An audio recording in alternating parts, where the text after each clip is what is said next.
Zee 24 तास एक पाऊल पुढे। राज्यातील आश्रमशाळांमध्ये शिकणाऱ्या 192 विद्यार्थ्यांचा गेल्या काही वर्षात मृत्यू झालाय। माहितीच्या अधिकाराखाली ही माहिती उघड झाली आहे। या प्रकरणी आदिवासी समाज कृती समितीने मुंबई उच्च न्यायालयात जनहित याचिका दाखल केली आहे। त्यावर 4 आठवड्यांच्या आत उत्तर देण्याचे आदेश न्यायालयाने राज्य सरकारला दिले आहेत। राज्यातील 29 पैकी केवळ 5 प्रकल्प कार्यालयांतर्गत येणाऱ्या आश्रमशाळांमधील विद्यार्थ्यांच्या मृत्यूच्या धक्कादायक आकडेवारीमुळे सध्या राज्यभरात संताप व्यक्त करण्यात येतोय। विशेष म्हणजे यातील 150 मृत्यू हे केवळ आदिवासींच्या आयुक्तालय असलेल्या नाशिक जिल्ह्यातील आहेत। मागील 10 वर्षात हे मृत्यू झालेत। ही आकडेवारी पाहिल्यावर आश्रमशाळेत मुलं शिकायला येतात की मरायला असा प्रश्न उभा राहतो। आकस्मिक मृत्यू 53 मुलं, अपघात 39 मुलं, आत्महत्या 11 मुलं, आजारपण 60 मुलं, सर्पदंश 15 मुलं, नैसर्गिक मृत्यू 6, कारण माहीत किंवा उपलब्ध नाही 8 मुलं।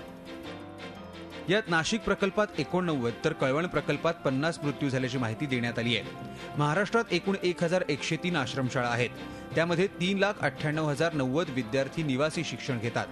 शिक्षणाच्या माध्यमातून आदिवासींचं जीवनमान सुधारण्याचा उद्देश या प्रकल्पामागे आहे।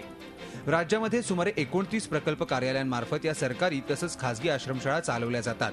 पण सध्या शाळांमध्ये विद्यार्थ्यांचे होणारे मृत्यू हाच चर्चेचा विषय ठरलाय।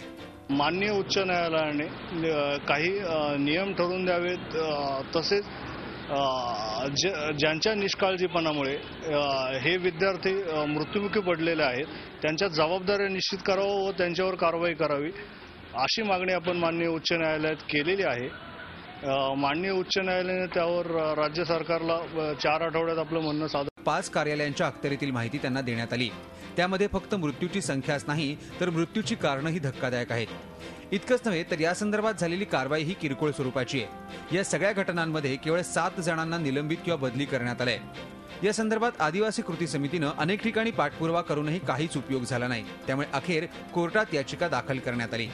आश्रमशाळेची संरक्षण भिंत पाहिजे, आश्रमशाळांना मुलांना निवासाची व्यवस्था पाहिजे, स्वतंत्र बैठक व्यवस्था पाहिजे। हे जर स्वतंत्र बिल्डिंग झाली आणि जर बिल्डिंगमध्ये वरच्या मजल्या जर मुलांना निवासस्थान दिलं तर मृत्यूचे प्रमाण नक्कीच घटेल असे मला वाटते।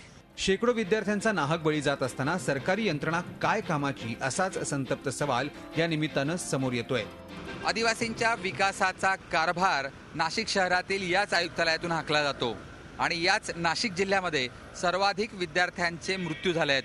त्यामुळे या कार्यालयातून आदिवासींचा विकास होतो की आदिवासींचं शोषण असाच प्रश्न समोर येतोय।